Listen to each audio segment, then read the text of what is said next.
Het is gebruiksvriendelijk, veilig en heeft verschillende handige functies voor zowel particuliere als zakelijke klanten. Het belangrijkste nieuws van Curaçao in het Nederlands. Extra Journaal. Vers van de pers. Welkom bij Extra Journaal. Fijn dat u weer kijkt. We hebben het belangrijkste nieuws voor u op een rij gezet. We beginnen met een bericht dat een ondernemer opnieuw is opgepakt voor ondergronds bankieren. Dat gebeurde gisteren.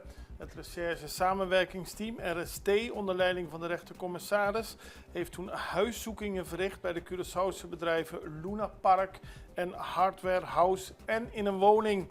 Die huiszoekingen vonden plaats naar aanleiding van een strafrechtelijk onderzoek met de naam Java. En daarvoor is de 44-jarige WSC opgepakt. Deze ondernemer is gearresteerd omdat hij wordt verdacht zich schuldig te hebben gemaakt aan ondergronds bankieren. Meer aanhoudingen en huiszoekingen worden niet uitgesloten. Het onderzoek is nog in volle gang. Het Openbaar Ministerie legt uit dat bij ondergronds bankieren buiten het gewone en legale bankaire systeem om geld over de wereld wordt verplaatst. Op deze wijze worden geldstromen buiten het zicht van politie en justitie gehouden en daarvoor is dit onderzoek. Premier blijft samenwerken voor veiligheid. Dat heeft de Curaçaose minister-president Gilmar Pik-Pisas gisteren gezegd. Nadat hij een online vergadering had gehad met de Nederlandse minister van Buitenlandse Zaken. En met de premiers van Sint Maarten en Aruba over de recente geopolitieke ontwikkelingen in het Caribisch gebied. Mogelijke spanningen met Venezuela stonden op de agenda. Nou, volgens officiële informatie binnen het Koninkrijk der Nederlanden zijn er op dit moment geen aanwijzingen voor een directe dreiging voor Aruba, Bonaire of Curaçao. Maar er moet natuurlijk wel voorbereid zijn. We moeten natuurlijk wel voorbereid zijn op mogelijke ontwikkelingen. De regering van Curaçao benadrukt volgens Pisas het belang van rust, waakzaamheid en paraatheid. Maar om de situatie zo goed mogelijk op te vangen, wordt er verder samengewerkt binnen het Koninkrijk. Daarbij houden we de ontwikkeling in onze regio nauwlettend in de gaten. Sint Maarten vraagt hulp bij bestrijding criminaliteit. De Sint Maartense minister-president Luc Mercerina is in tegenstelling tot zijn collega's van Aruba en Curaçao wel naar Nederland gegaan. Hij had gisteren een overleg met premier Schoof. Stonden onder meer de geopolitieke ontwikkelingen op het programma. Maar ook heeft hij hulp gevraagd, tijdelijke militaire bijstand. Dat gaat over het bestrijden van de stijgende criminaliteit op Sint Maarten. Volgens Mercelina is er sprake van een recente toename van georganiseerde misdaad. En deze militaire bijstand moet als doel hebben om de inwoners van Sint Maarten gerust te stellen dat alle nodige maatregelen worden genomen om de nationale veiligheid en de openbare veiligheid te handhaven. Er zijn veel incidenten geweest en afgelopen weekend was er nog een hele brutale overval bij een juwelier in Maho, waar heel veel mensen getuigen waren, maar waarbij de boeven gewoon met geweld een juwelier binnendrongen en daar met de spullen er vandoor gingen. Er is veel aandacht nu voor de bestrijding van de criminaliteit op het eiland, zeker in de aanloop naar het eind van het jaar toe, waarbij traditiegetrouw er altijd veel kan gebeuren. Eis van 80 uur voor 15-jarigen. Gisteren werd de zaak behandeld. Treurige zaak die vorig jaar veel aandacht kreeg. Tragisch ongeluk dat op 16 februari 2024 plaatsvond. Tussen twee boten in het Spaanse water. Er is toen een 16-jarige jongen, Ralf Gruppe, om het leven gekomen. Dat kwam nadat er een boot tegen de boot van Gruppe aanvaarde. Die jongen die sloeg overboord, is een zoekactie gestart. En pas later werd het lichaam gevonden. Nou, degene die verantwoordelijk was voor die botsing is een jongen die toen 15 jaar oud was en nu 17 jaar oud. En hij heeft een straf te horen gekregen van, even kijken, 80 uur taakstraf, waarvan 40 uur voorwaardelijk met een proeftijd van 1 jaar. De zaak werd achter gesloten deuren behandeld, omdat hij ten tijde van het ongeval 15 jaar oud was. Maar in ieder geval valt er volgens het Openbaar Ministerie hem wel te verwijten dat hij zich niet verantwoord heeft gedragen als bestuurder van de boot en ook niet over de juiste papieren beschikte. Zorgen over pers op Curaçao. Het is vandaag een bijzondere dag. Het is de internationale dag tegen corruptie. En volgens de organisatie Fundación Curaçao Transparente is er op Curaçao reden tot zorg. Ze stellen het als volgt: de vrije pers is de adem van de democratie, maar op Curaçao worden wij kortademig, ik moet het goed zeggen. Een gezonde democratie berust volgens de stichting op de pijlers van een integere overheid, betrokken burgers en een onafhankelijke media. En over dat laatste maakt de organisatie zich zorgen. Ze zeggen namelijk dat er een zorgwekkende verschuiving is te zien van minder openheid vanuit de Curaçaose overheid, minder toegang voor journalisten en een groeiende neiging van overheidsinstanties om hun eigen nieuws te produceren.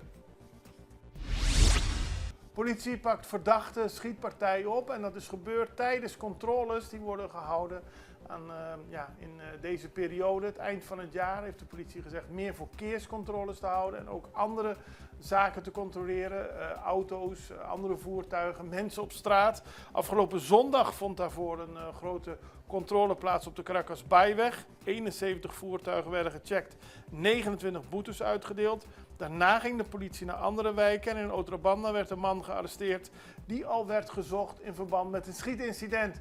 Dat was dus een mooie vangst voor de politie. Ook zijn er tijdens de controles messen en marihuana in beslag genomen. En op de Mira Platéweg werd een Jamaicaanse man gearresteerd omdat hij geen geldige documenten bij zich had. Hij is overgedragen aan de immigratiedienst voor deportatie.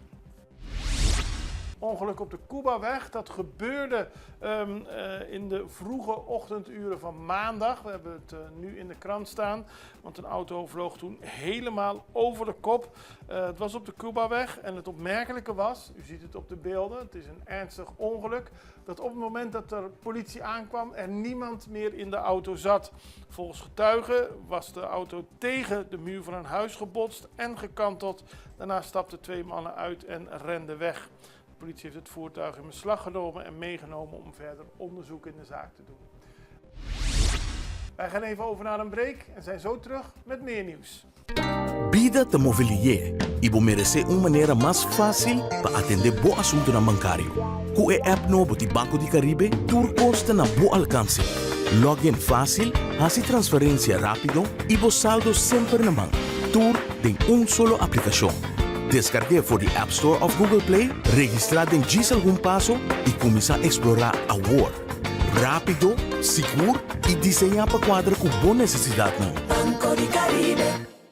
Extra in Nederland. Van Amsterdam tot Arnhem, van Groningen tot Maastricht, Extra is erbij. Volg Extra Digitaal en blijf op de hoogte van de belangrijkste ontwikkelingen in Nederland. Extra Digitaal is te zien op verschillende platforms en kanalen zoals WhatsApp, YouTube, Facebook, Instagram en ook TikTok. Wilt u ons op de hoogte brengen van een evenement of iets doorgeven? Neem contact op via WhatsApp, e-mail, Facebook of bel gewoon 06 1364 2945. Volg of abonneer je op Extra Digitaal. Klik aan en volg ons. Vamos celebrar com o Extra su 50 aniversario. Com un tremendo super mega campaña 50 años. Regalando más de 50.000 florines na premio. Entre otros, pasaje y estadía en Holanda para 2 personas. Estadía de Hotel Sandals, microwave, stove, frigider, cama, bondi gasolina, bondi comida y hopi más. Premio principal, un auto Kia Picanto. Busca Bocorán Extra Tour Dia, subir de website www.extra.cw y participar para Bota Demo. ¡Suerte! We beginnen op de Besseilanden, want daar is een onderzoek gedaan naar de jongeren. En meer dan 8 op de 10 jongeren in het Caribisch Nederland wil Caribisch Nederland verlaten. Dat blijkt uit een onderzoek van het Centraal Bureau voor de Statistiek. Ongeveer een kwart van de scholieren vindt het niet leuk op het eiland. En dan gaat het over Bonaire, Saba en Sint-Eustatius. Vooral Bonaire daalt sinds 2011. Het aantal jongeren trouwens ook nog. Maar het is vooral een streven van de jongeren om weg te gaan van het eiland. Van de scholieren tot 18 jaar in het voortgezet onderwijs en middelbaar beroepsonderwijs op Saba en Statia zegt 91% in de toekomst het eiland te willen verlaten om ergens anders te gaan wonen. Op Bonaire is dat 81%. De redenen die worden gegeven is dat ze elders een vervolgopleiding willen gaan doen of een eigen bedrijf willen starten of gewoon ergens anders willen gaan werken. De meeste scholieren die zeggen trouwens wel goed advies te krijgen over belangrijke dingen in het leven, zoals onder meer de keuzes na hun middelbare schoolopleiding. Hoogspringster Glenka Antonia, die is trots om Curaçao te vertegenwoordigen. En dat zei ze gisteren en dat ze echt mooi een warm welkom kreeg toen ze op Curaçao landde. Ze is onlangs tijdens de Bolivariaanse Spelen in Peru tweede geworden met hoogspringen. Ze behaalde een afstand van een hoogte van 1,86 en daarna is ze dus naar Curaçao gekomen met het idee onder meer om een kliniek te geven voor andere atleten, maar ook kreeg ze een heel mooi warm welkom van andere sporters, vrienden, familieleden en minister van SOAW Charity America Francisca. Ook de baseballselectie arriveerde gisteren samen met Glenka Antonia en zij wonnen de bronzen medaille en daardoor haalde Curaçao 2 medailles tijdens haar eerste deelname aan de Bolivariaanse Spelen. Ze kregen zowel de baseballselectie als Glenka Antonia verschillende prijzen, waaronder een verblijf van 2 nachten bij Correnden. Glenka kreeg ook nog een geldbedrag en de Atletiek Federatie kreeg 2000 gulden bijgeschreven. Dan gaan we naar een video van prinses Beatrix, voormalig koningin. En voor heel veel mensen blijft een koningin natuurlijk altijd koningin, maar zij is nog steeds actief en ze was vorige maand op Sint Eustatius en Bonaire. Ze is namelijk de beschermvrouw van de Dutch Caribbean Nature Alliance. En ik heb van vaste kijkers te horen gekregen dat we weinig aandacht aan dit bezoek van de koningin hebben besteed. Dat doen we normaal wel. En er is nu door de Dutch Caribbean Nature Alliance een hele mooie video op Facebook gezet en die wil ik gewoon even met u delen. Daar ziet u de schoonheid van Sint Eustatius en Bonaire, het bezoek van de voormalige koningin, prinses Beatrix, en vooral heel veel mensen die trots zijn om te laten zien aan Beatrix wat ze doen voor de natuurbescherming op de eilanden. Kijk even naar deze video.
Dan gaan we tot slot nog naar internationaal nieuws, want in Venezuela, nou ja, laat ik het goed zeggen, rond Venezuela is veel te doen over de komst van Maria Corina Machado naar Europa, omdat ze daar de Nobelprijs voor Vrede in ontvangst zou willen nemen. Dat is woensdag 10 december.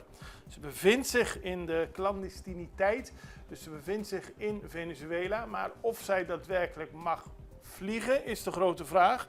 En de Venezolaanse minister van Binnenlandse Zaken die zei in ieder geval hierover dat hij niets weet over de reis. Hij zei ook dat er weinig respect voor binnen het regime van Venezuela is voor deze prijs. Wat Oslo betreft, geen idee. We weten daar niets van. We doen niet mee aan die veiling. Het is een veiling. Wie het meest biedt, neemt het mee. Aldus Diosdado Cabello toen hem werd gevraagd naar de berichten dat Machado aanwezig zou willen zijn. Wij hebben de beste prijs, zei de minister. Dit volk, het beste van alle prijzen is die van dit volk. De rust waarin we leven en waarin we ons eigen lot opbouwen. Op 10 december zal er een mars worden georganiseerd. En dat is de 10e, dat is een grote mars waarbij de laatste proclamatie van de bevrijder wordt herdacht. Dus wat de regering betreft is er geen enkele aandacht voor deze uitreiking van de prijs. Eerder werd al aangegeven dat mocht ze daar naartoe willen gaan, dat ze dan illegaal bezig zou zijn. Dus het is de vraag of ze daadwerkelijk nog in Noorwegen zal weten te komen voor de uitreiking van de Nobelprijs voor de Vrede. Waarbij rond Venezuela veel aandacht is. We hadden eerder gisteren in de uitzending ook aandacht voor manifestaties in Colombia en Argentinië van mensen die graag zien dat Machado naar die uitreiking gaat. We houden het voor u in de gaten. Net zoals we al het nieuws voor u in de gaten blijven houden. Dat doen we morgen weer en ik hoop dat u daarbij bent. Tot ziens. Dag.